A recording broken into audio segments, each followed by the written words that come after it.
Welcome everybody to this session on Lively and Inclusive City, the space of equal opportunities. And the space that we're talking about is public space.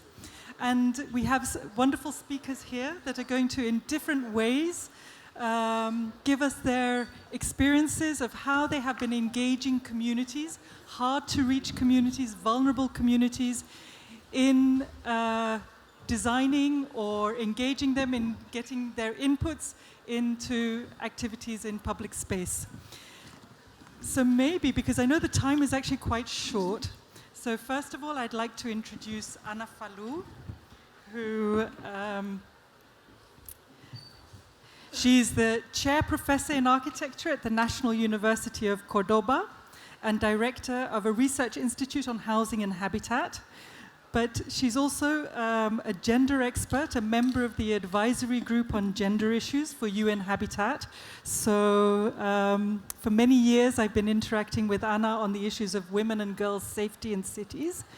And I'd like to give her the floor to actually talk about how to include women and girls. I think I'm going to stand up. So I can... Hello? Hello, everybody. Thank you very much for being here. Thank you very much for the interest in this session that is going to discuss the public spaces and the inclusion, the social inclusion. And I'm going to focus on gender inclusion. Yeah? I'm coming from Latin America, Argentina. Thus, I'm speaking from my experience in Latin America, the region I better know and I can speak of. And I need, could you, Cecilia, because I can't manage, only one. Well, as I put in the title, we have two main documents that are our frame today for our action on cities, metropolis, and urban agglomerations. One is the new urban agenda, and the second one is the 2030 agenda, that is the sustainable goals of the goals of sustainability. Please stop there. Yeah? No, back, please. Here. I'm going to talk about the violence that we suffer in Latin America, in our cities. Cities in Latin America are the territories where the violence is limiting the city, the exercise of citizenship. But that limitation and that violence have an expression in the territories, and is not the same for men and women. It's not the same for all ages. It's not the same for the different ethnias, and it's not the same for the different races or sexual election.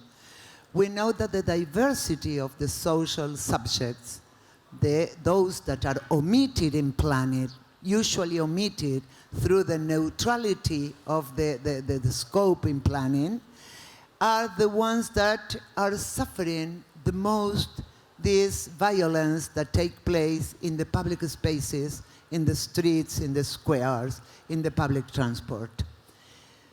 And what we say is that the manner in which the different individuals live the city will relate to the spaces of their everyday life.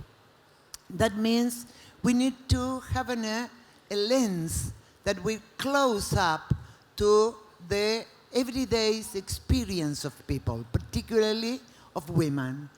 And the social relations of gender are also expressed in the conformation of the urban space. Why we are saying this? Because planners and architects seldom will take into account the differences and the asymmetries between men and women and other asymmetries that are in the society.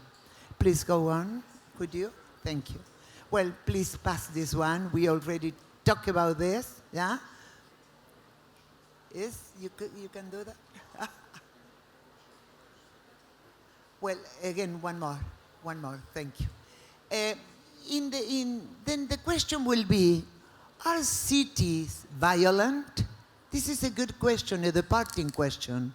And we think that the context of the social constructions of insecurity, the abandon of the public spaces, and the retreat into protected spaces generate more insecurity.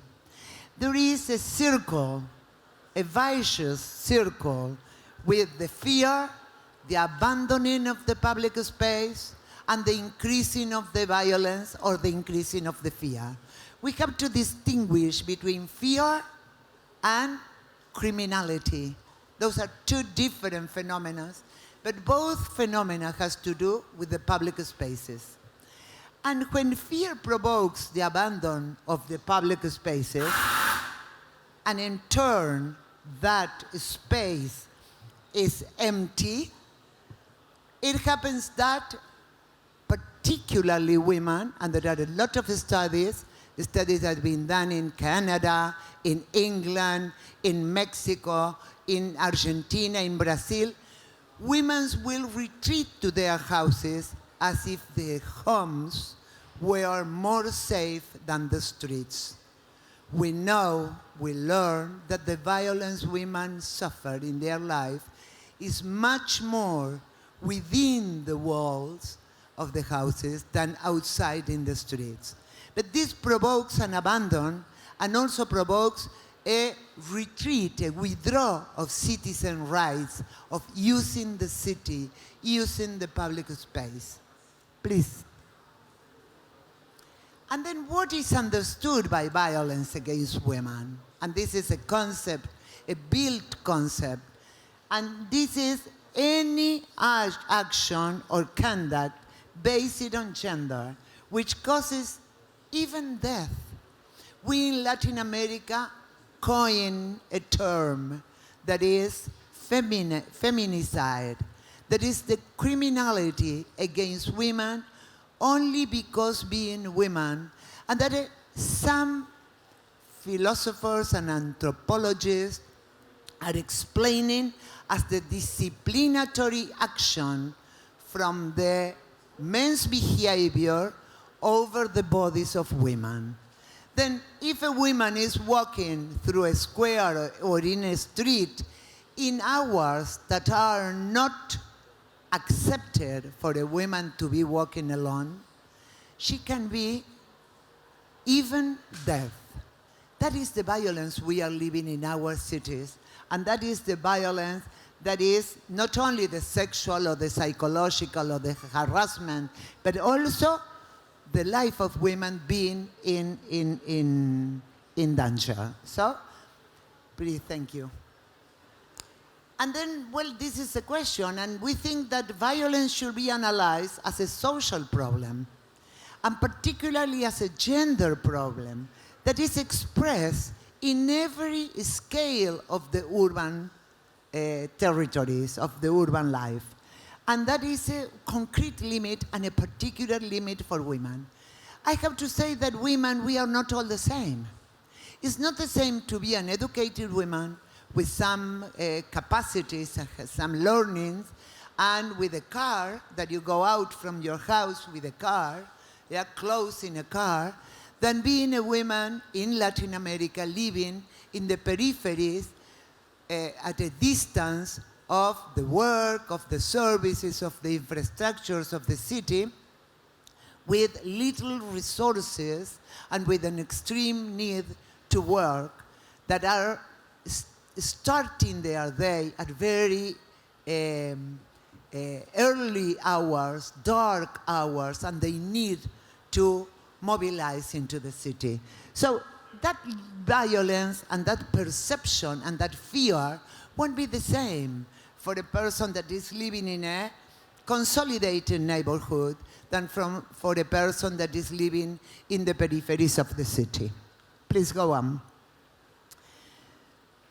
We have to say that apart from the armed conflict and the crime related to drugs and to trafficking, there is a widespread violence centered into the bodies of the people more than in the criminality to the properties. And there is a public diffusion, the dissemination of criminality that is not considering that violence that women or homosexuals or the different of the ethnias of the migrant are suffering in the streets of the cities, in the public space. Come on. We have to say that this is linked, what I said to you before, to the contrast of situations that we have in Latin America. These are two pictures of UN Habitat from Caracas in Venezuela and from Sao Paulo in Brazil. And this is the tension that is leaving the territories, in the urban territories. It's an obscenity of gaps between richness and poverty. And it's not the same, the fear and the perception of the violence in the sectors of the poverty than in the sectors of the rich that are very controlled with private police, security forces, etc. So this is the unequal territories of which Latin America is the champion, unfortunately. The champions of the distance between richness and poverty. Please go on. And which are the most insecure places according to all the surveys we have? And there is a lot of work done by UN, by UNDP, by Latin Barometro, by different, the same cities, states, yeah? The women are saying that the street, 86% perceive as danger in certain hours. There are moments during the day, and there are days during the week where the streets become more dangerous for women or for youth. There is a fringe also that is suffering much more violence. The fringe will be between 12, 14 to 35, 40 years old.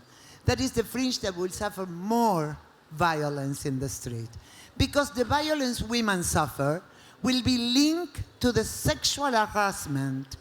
And this is the difference between women and men. When men suffer violence, all the studies coincide on this, they will suffer violence because they are linked to some gang or group of criminality. It's not just because they are walking in the street at certain hours. You get I don't know if I'm clear in that difference, because that is a conceptual difference. And I finished this. And also the bus stops. The transport is also a place for suffering violence. And there are a lot of very good programs that are planning transport in Mexico, for instance.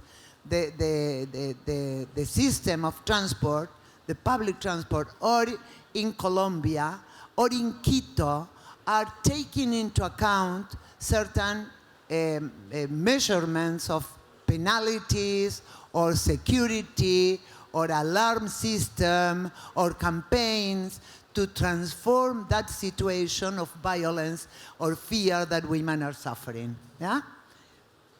Please.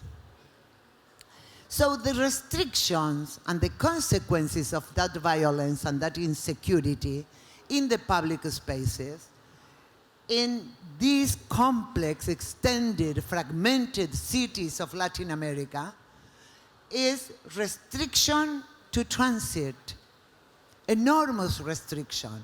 But of course, those restrictions of transit will be taken into practice by those that can do that.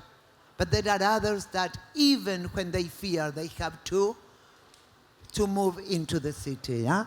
Women's bodies that are spaces of violence, the fear on the body, which is different from the fear of men when they feel fear for criminality.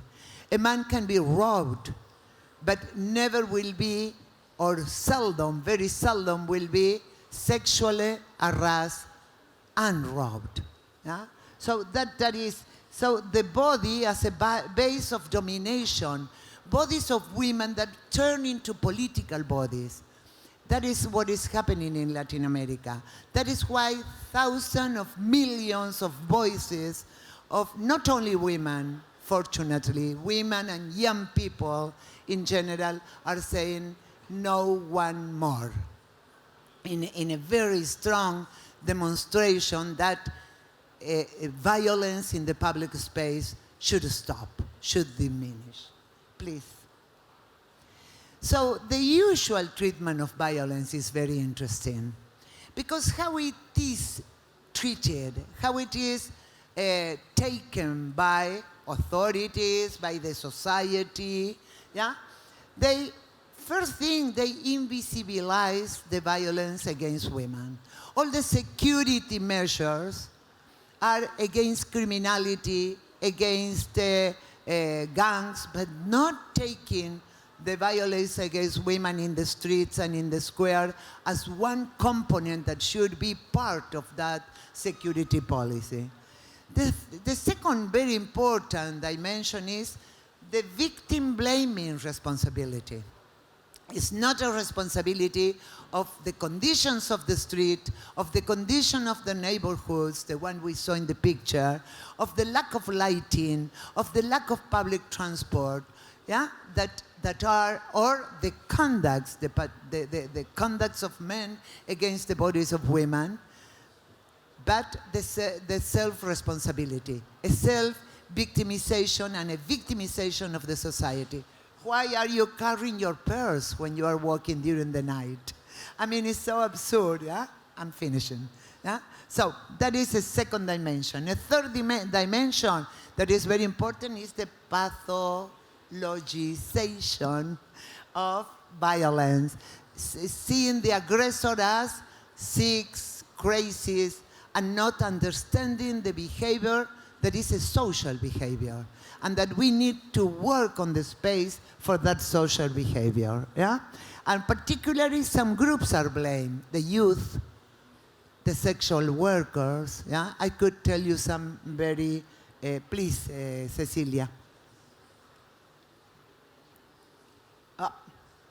So there are 6 principles of urban planning that were developed by the Canadians, and these are very interesting. The first principle is the signposting. You need to know where you are. If you are in a city where you don't know where you are walking and suddenly something happened and you don't even know where you are, that is difficult to transform or to denounce the situation. The second principle is visibility, to be seen and to see. And that means compact cities, not extended cities, with empty plots, with situations that offer the possibility of the violence. The third principle is the presence of people, the vitality of the places. If you have a square where the rock group is singing, or where the rap is taking place, or where the people, the children are playing, it will be much more secure than an empty place, an empty square.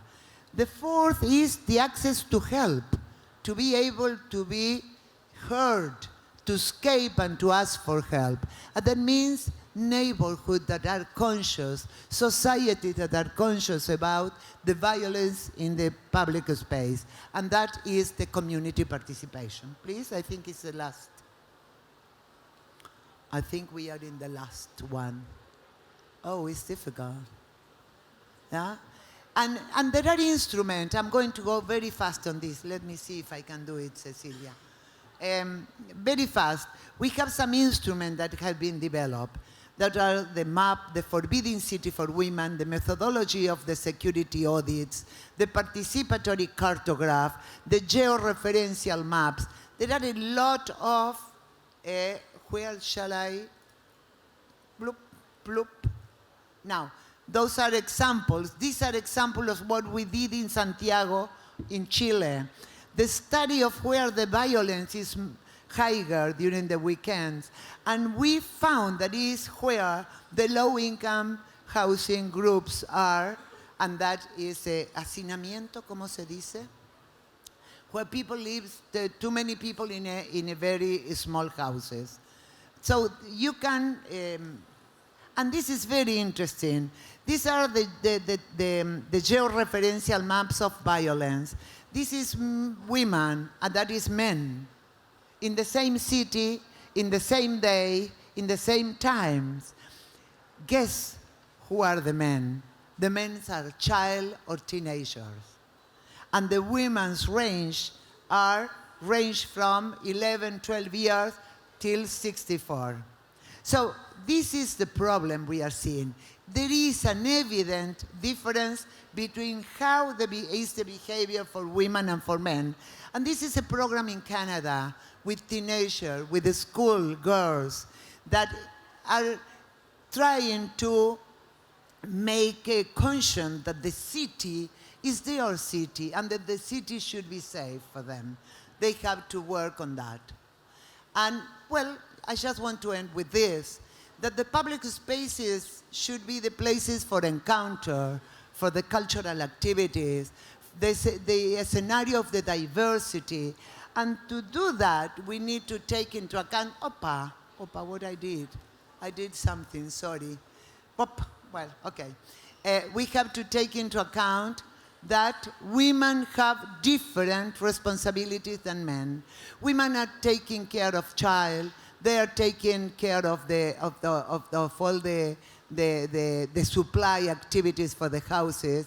That is the division of labor between men and women that still persists. So women are moving into the city in a different way. They are transiting in the city in a different way than men. And that should be taken into account if we really want to incorporate and to consider the citizen rights of women to the public spaces. So, just to finish, to say that we need to know this is both a theoretical and a political conceptualization, categories of work. We need to know, and that is the theoretical dimension, the theoretical category. We need to have arguments to know how the public space is used by the handicapped, by women, by youth, the diversity of the society, the migrants, and then what do we need to do as planners to make those spaces more friendly for that diversity. And there is a political category that is the transformation. And only by arguing properly, we can really have the opportunity to transform what is the situation today. Thank you very much. Thank you very much, Anna, because I think that, yes, thank you. I think that really gives us the opening in how important it is to actually be able to reach out to those groups that are very difficult sometimes to reach out to, and to also be able to understand what their needs are to be able to access public spaces. I think one of the great milestones that was taken with the adoption of the Sustainable Development Goals was that there is a specific target on public space that talks about governments having to achieve universal access to safe, inclusive, and accessible public space for women, children, the elderly, and people with disabilities. And I think this is extremely important because governments are struggling with this. How do we actually make these public spaces accessible to especially these groups of people that have such a need of having good and lively public spaces, but may not be that easy to access? So with that, I'd actually like to invite Peter, who is the Director of Inclusion at the Golden Gate University, and advocates for inclusive communities with particular expertise in the inclusion of individuals with physical and cognitive disabilities. Peter. Thank you. It's quite an honor to be here in Moscow. Well, we flew all the way from San Francisco, California. So thank you for inviting us. I wanted to start with this slide, which might look familiar to you, a curb cut. And I wanted to use this slide as a metaphor for accessibility, because I think it's pretty common now that in urban environments you will see more and more curb cuts and accessible environments for individuals, in particular with physical disabilities. In the area of architecture, this is referred to as universal design. And from that terminology, universal design, we can apply universal design to many other aspects of serving individuals with disabilities. So universal design could be implemented in a curriculum in a school system, leveling the playing field for a student with a disability. So maybe the professor gives a take-home exam as opposed to the student who needs additional time taking the exam in the classroom with additional time. So taking universal design and implementing that as a tool towards creating inclusive environments. So creating inclusive environments is beyond simple, well, architecture is not, it becomes assimilated in a way that it's more accessible and more ingrained in the culture to do the right thing and to provide accommodations for individuals, not only with physical disabilities, but with all types of disabilities. This is a slide from Denver, Colorado in 1978. The Gang of 19, they called themselves, wanted accessible transportation. And Denver was kind of ground zero for accessible transportation in the United States. So what this slide represents to me is the importance of public policy, creating law that includes individuals with disabilities in the equation when you're developing transportation systems, and also including them in the discussion. Out of this activism in the United States became a group called ADAPT, and their guiding principle is nothing about us without us. So if there's going to be a discussion about persons with disabilities at the government level, you should include individuals with disabilities in those discussions, because who knows best of what kind of accommodations are going to be most beneficial.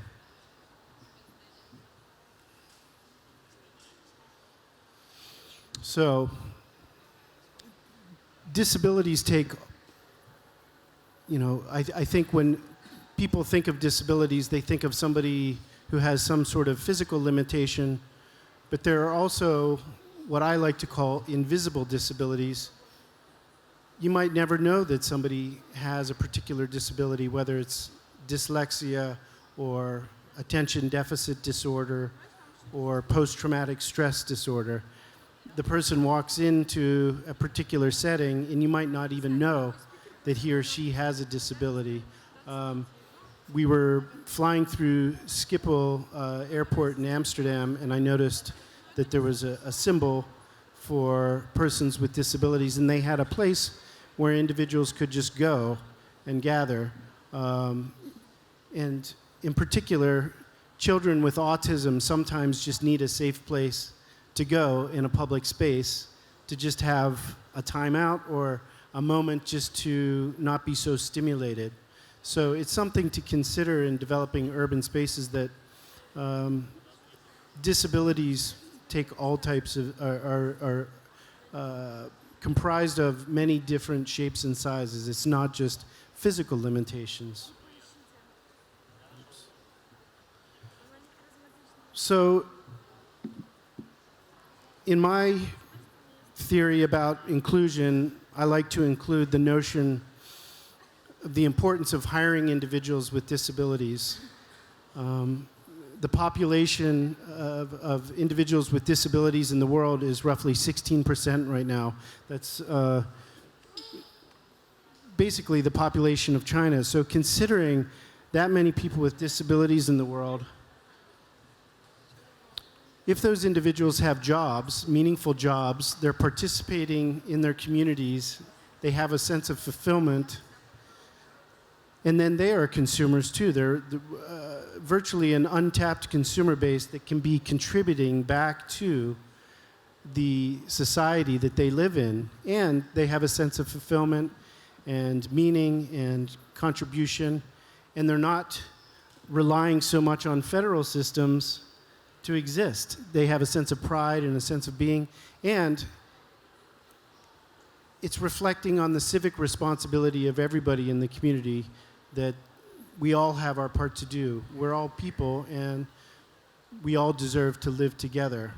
I posit that there's a lot of fear and a lot of shame around addressing issues with individuals with disabilities because of the unknown.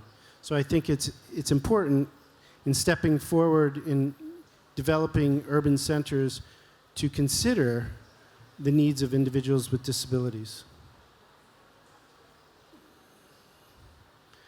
Just a few examples of some accessible transportation.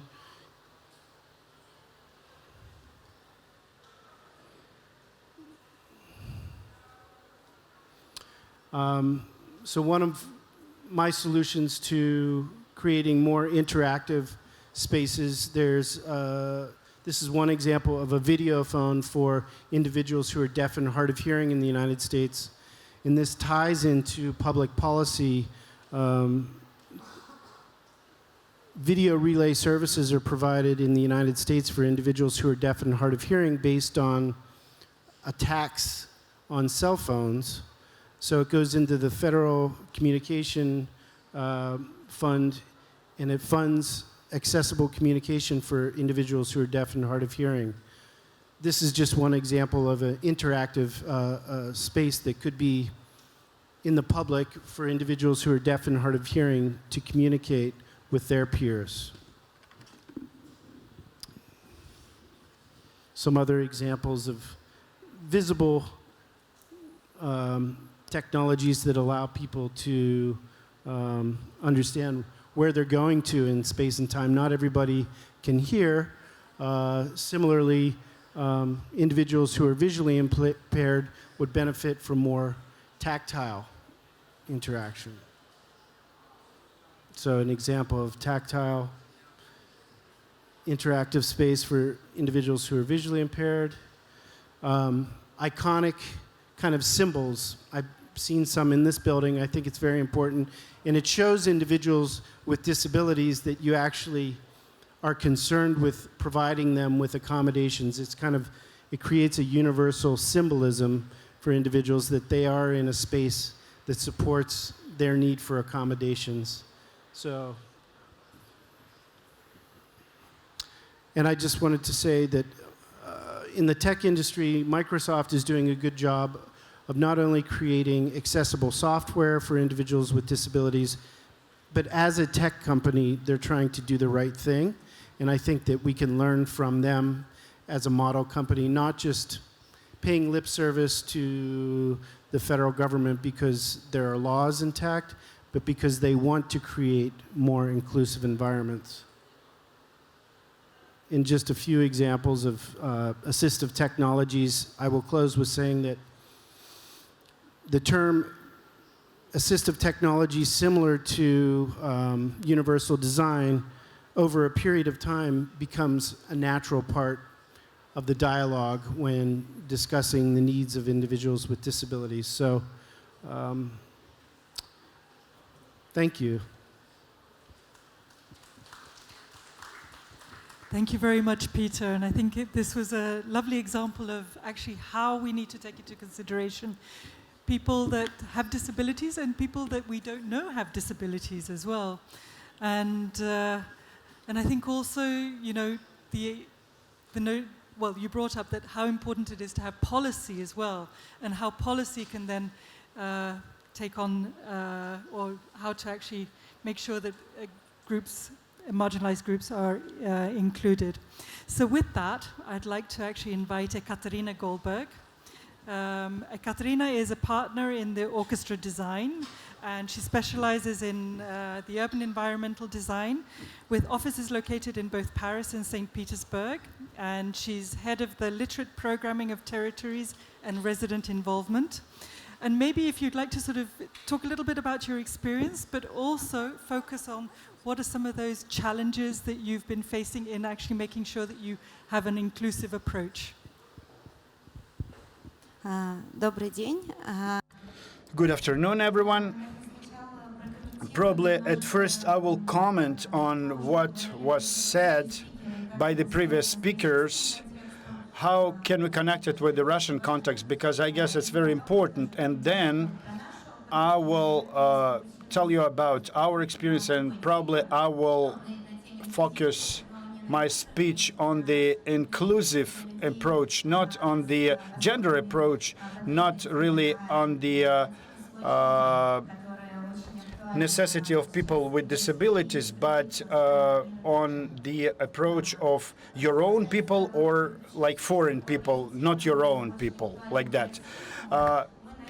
So for Russia, this topic is pretty actual, but we started our work a bit later, so this topic of inclusivity and creation of accessible spaces is being discussed here in Russia for a while. We even had special year here in Russia like devoted to this topic, and we had special funding to resolve those topics. Well, at least to engrave inclusivity in the primary education, and in all new projects, creation of new parks or renovation of the streets, cultural centers. Very often customers, they have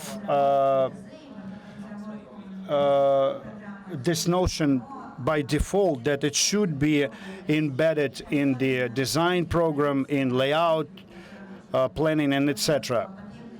But if we talk about people with the necessity of people with disabilities,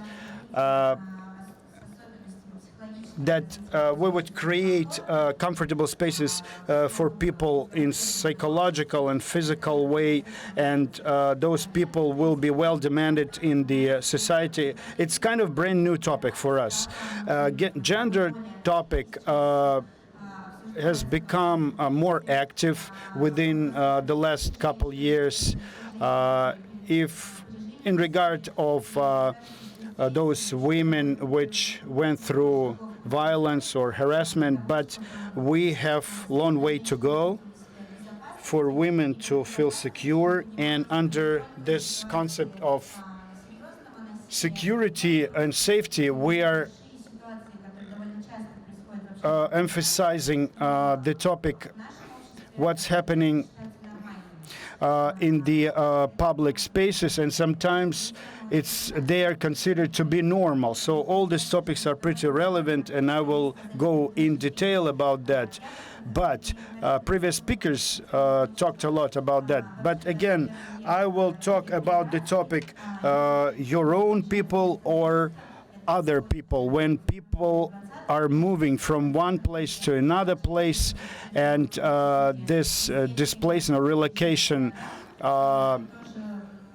began in the beginning of the 20th century, when people were moving from the rural areas to the city areas, urban areas. And in the 21st century, this topic is being reinforced and strengthened. But this very topic, your own and not your own, it means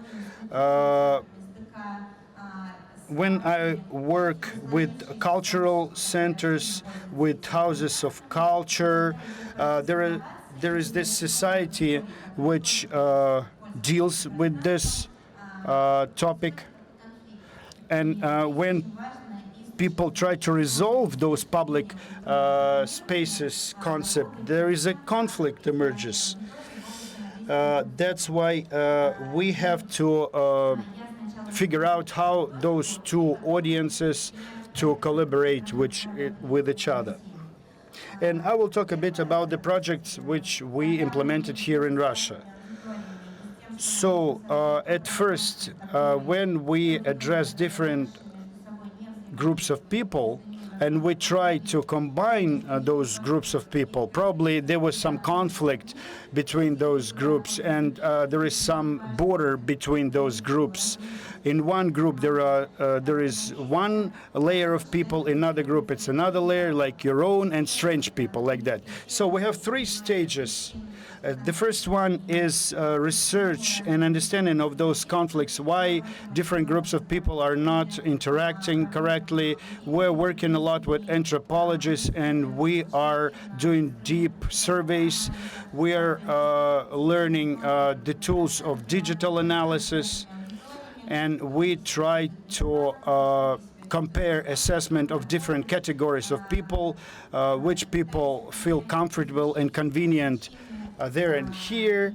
We're trying to understand reasons and consequences of all these actions. And the second thing, to give a chance to those groups of people, to those so-called audiences, to understand what's happening, to help them in going deeper into reflection.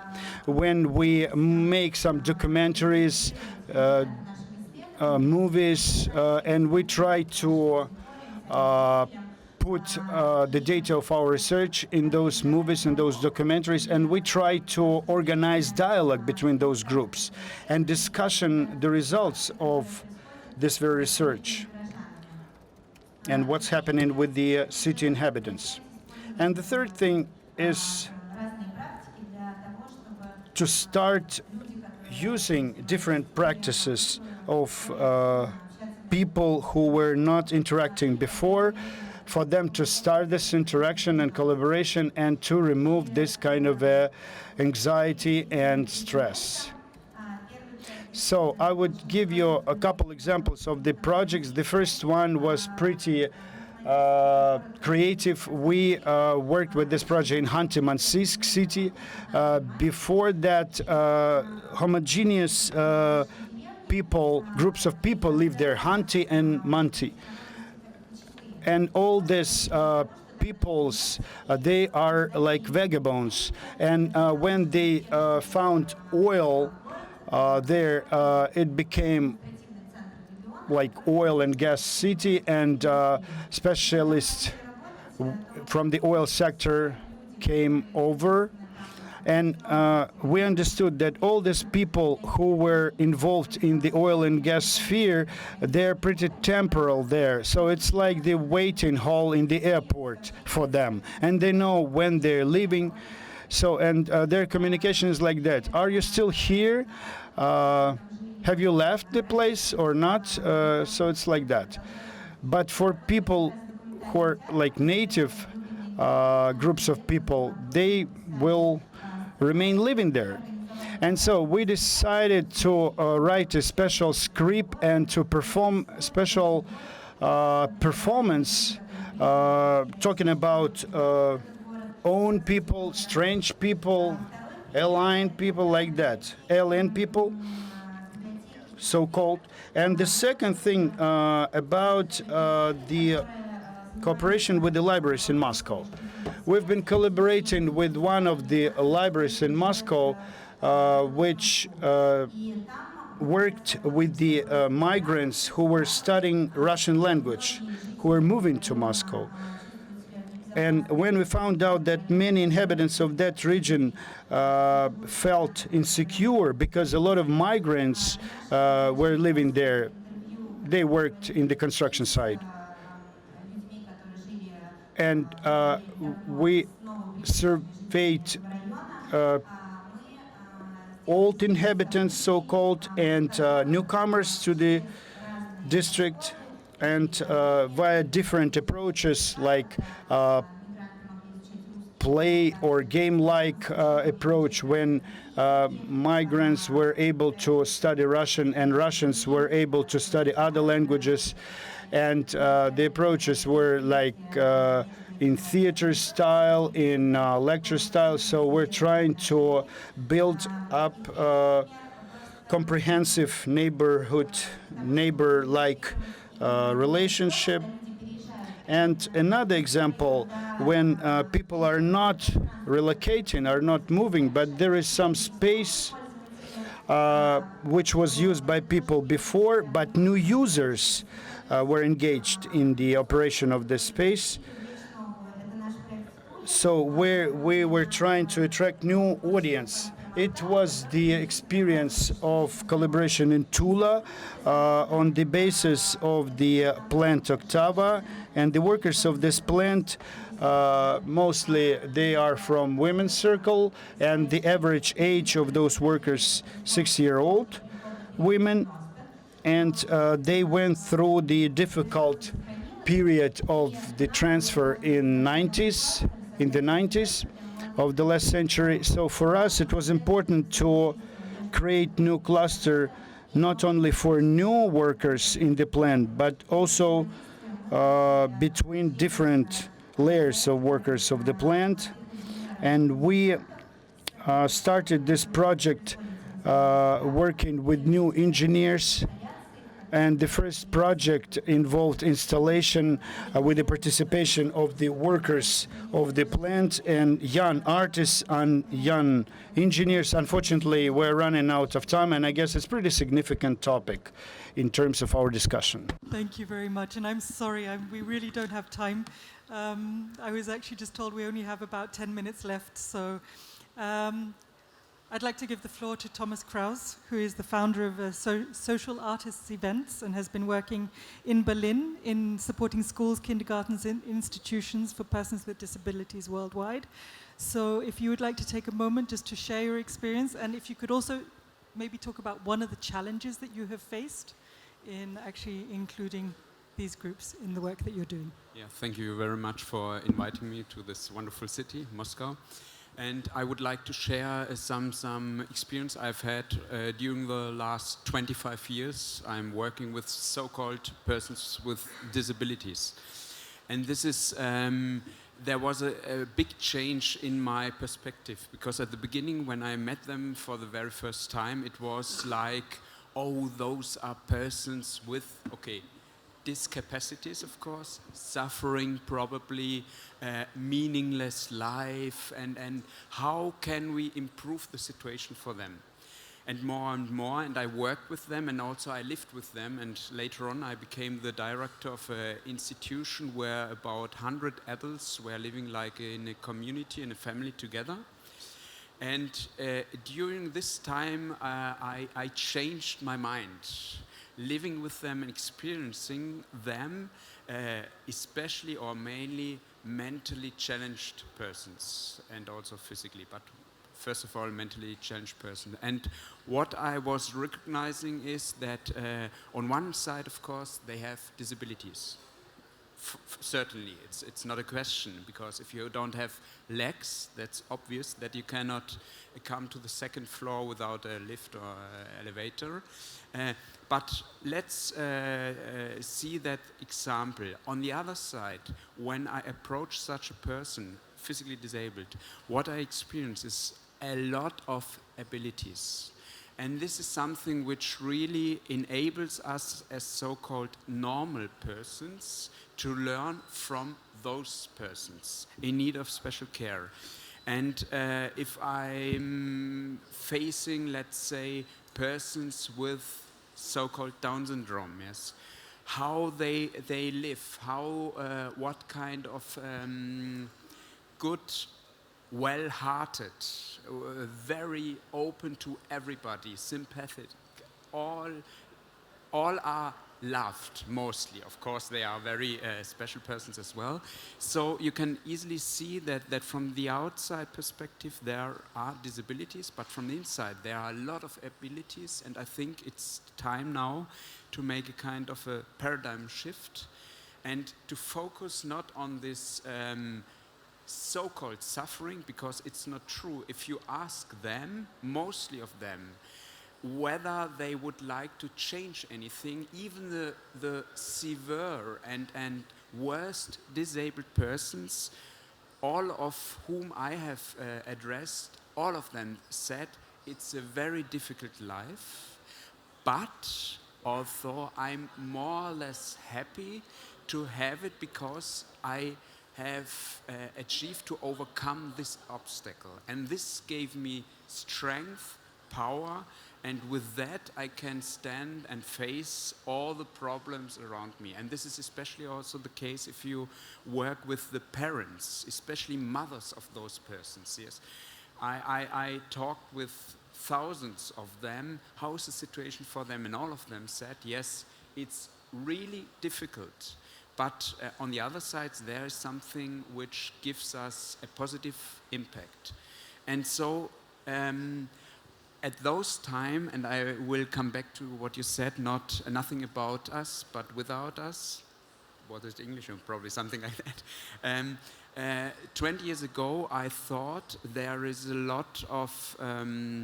lot of opportunities where the civil service providers and professionals and parents and so on are discussing together how the disabled persons would like to live, would like to learn and to work and so on, but the most important group was neglected.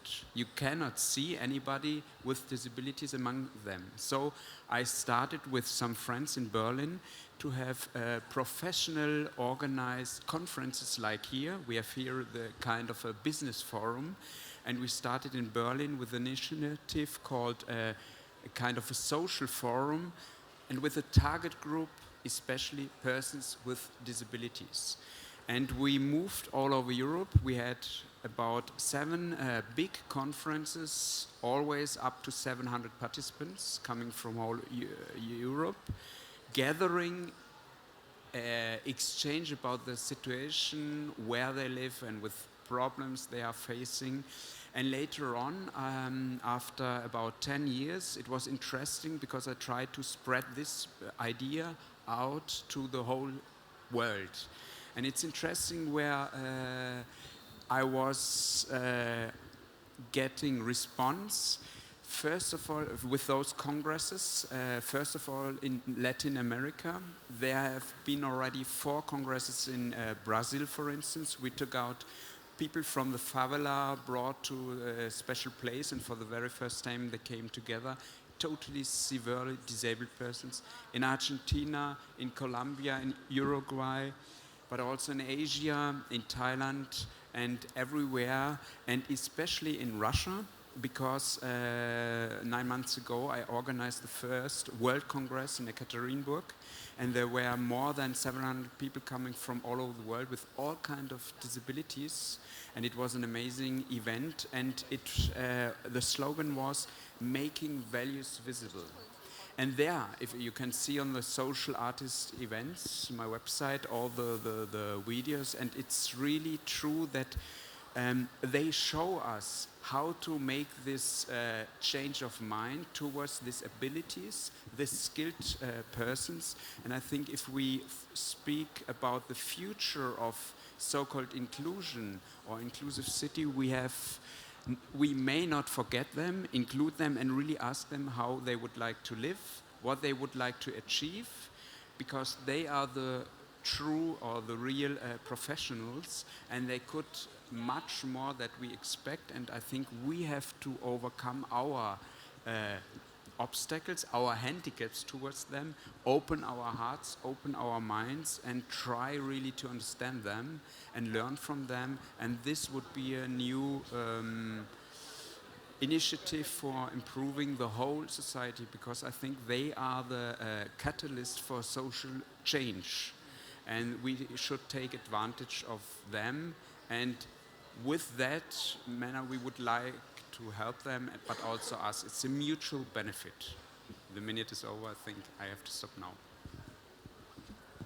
Thank you very much. We actually have 1 minute, so I would like to give each of you a couple of seconds just to tell me one principle, whether in a word or in a sentence, that can support the inclusion of communities. What is the most important principle to include communities? Well, I will say that the first is recognition. Recognition of all this diversity we have been expressing here, and once the recognition, policies and action for that.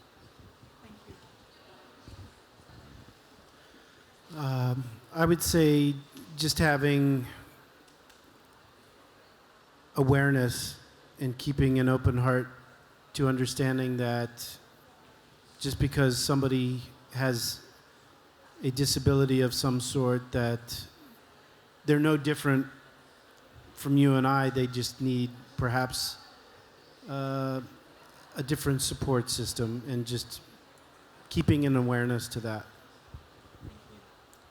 My word would be to listen, really to hear what these different voices, and to actually not to impose anything from us on them, but hear and invite people to do themselves. Do not exclude anybody, then you don't have to include him or her. And with that, I think that was a very nice ending of this panel. Thank you very much.